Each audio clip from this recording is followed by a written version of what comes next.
اس زمانے میں جسمانی ایکٹیویٹی کے بغیر سوسائٹی میں سروائیو کرنا ممکن ہے؟ مینٹلی ہیلتھ بیڑا غرق ہوگا کہ نہیں ہوگا؟ میں نے ایک بیان کر دیا تھا, اس پہ بہت لوگ نیگیٹو کمنٹس کر رہے ہیں. میں نے کہا تھا بیگم صاحبہ کو نا تھوڑا سا کوئی فزیکل ایکٹیویٹی بھی کراؤ, اس کو ڈائٹ پلان بنا کے دو. بہت سی لڑائیاں گھروں میں صرف موٹاپے کی وجہ سے ہو رہی ہیں, دونوں موٹے ہیں. جب آپ میں ایکسٹرا چربی ہوتی ہے, میں بار بار بتاؤں, جو بھاری جسم کے لوگ ہیں ان کا مذاق اڑانا قطعاً مقصد نہیں ہے. ہمارے اکابر میں بزرگوں میں بھاری جسم کے لوگ ہیں, وہ نیچرلی ہے, قدرتی طور پہ. میں اس موٹاپے کی بات کر رہا ہوں جو کھا کھا کے, پیزے برگر کھا کھا کے. جو آدمی پیزے برگر کھا کھا کے اپنے آپ کو موٹا کرتا ہے وہ خوش رہ ہی نہیں سکتا. جب وہ خوش نہیں رہے گا تو ڈپریشن کا ڈبہ بنے گا. وہ جب ڈپریشن کا ڈبہ بنے گا تو شوہر ہے تو بیوی کو ٹینشن دے گا, بیوی ہے تو کس کو ٹینشن دے گی؟ شوہر کو ٹینشن. یہ بات سمجھ میں نہیں آ رہی لوگوں کے. بھائی تم جاؤ ڈاکٹر سے پوچھو, وہ تصدیق کریں گے اس کی. آپ اپنا موٹاپا کم کر کے دیکھو, آپ خوش نہ ہو پیسے واپس کر دو. آئی بات سمجھنے؟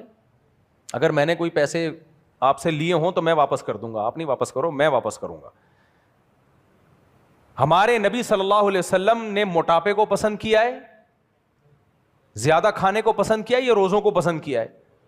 اگر پیری کھا کھا کے گول کھا کھا کے, جو نیچرلی ہیں بھائی, بہت سے بزرگ بھاری جسم کے ہوں, خدا اللہ کی قسم ان کی توہین مقصد نہیں ہے. اللہ نے ہماری خطاؤں پہ پردے ڈالے ہوئے ہیں. اگر اللہ ہمیں رسوا کرنے پر آ جائے ہماری کیا حیثیت رہے گی؟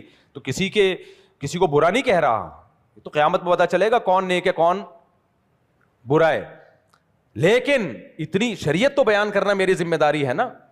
اگر پیری کھا کھا کے گول ہو گیا ہے, کھا کھا کے گول ہو گیا ہے, نہ واکنگ کا معمول ہے پیر صاحب کا, نہ جاگنگ کا معمول ہے, نہ پیر صاحب کو کھیل تماشوں سے کوئی دلچسپی ہے, یا تو بوڑھے ہو گئے ہو بیچارے بہت زیادہ, جوان پیر ہے اور یہ کچھ ہے ہی نہیں, اس کا مطلب وہ آپ کو بھی بیکار بنا رہا ہے. پھر وہ آپ کو بھی کیا کر رہا ہے؟ بھائی پیر کو فالو کیا جاتا ہے نا اعمال میں, پیر کا اپنا عمل یہ ہو تو وہ تو سست لوگ سوسائٹی میں پیدا کر رہا ہے. تو پیر میں تہجد بھی دیکھی جائے گی, یہ بھی دیکھا جائے گا کہ گناہ چھوٹ رہے ہیں کہ نہیں چھوٹ رہے, یہ تو اول درجے پر ہے. اس کے علاوہ یہ چیزیں بھی دیکھی جائیں گی, کیونکہ اگر آپ نے صرف ان چند اعمال کو فوکس کر لیا تو آپ ان اعمال میں تو ٹھیک ہو جاؤ گے, لیکن سوسائٹی کے ناکارہ ترین فرد بن جاؤ گے آپ. اور بن رہے ہیں لوگ. ماں باپ کہہ رہے ہوتے ہیں ہمارا یہ بچہ نیک ہے, بیکار, یہ شرارتی ہے لیکن کام یہ کر کے دیتا ہے. یہ رپورٹیں آ رہی ہوتی ہیں گھروں سے, آتی ہیں کہ نہیں آتی؟ یہ بچہ نیک ہے, پڑھائی میں زیرو ہے. یہ بچہ نیک نہیں ہے, پڑھائی میں کیا ہے؟ ہم نے جو اس پہ خرچہ کیا ہے وہ ریٹرن کرے گا یہ, ٹھیک ہے نا. تو اسلام ہمیں اپاہج نہیں بناتا, معذور نہیں بناتا, اسلام ایکٹیو بناتا ہے.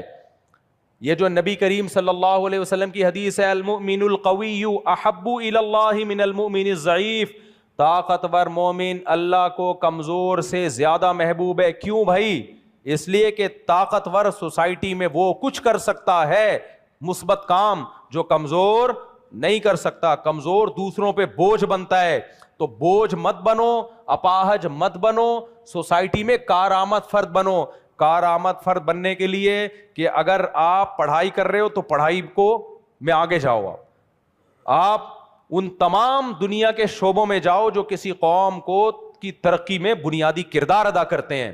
اگر آپ اپنے پیر سے بیعت ہونے کے بعد سوسائٹی سے کٹتے چلے جا رہے ہو, اپنے ایک ماحول میں بند ہوتے چلے جا رہے ہو, ایک مخصوص کرتے پجامے کے اندر باؤنڈ ہوتے چلے جا رہے ہو, اس کا مطلب یہ پیر آپ کو عضو معطل بنا رہا ہے سوسائٹی کے لیے, ناکارہ بنا رہا ہے یہ سوسائٹی کے لیے. نہیں آ رہی میرے خیال ہے بات سمجھ.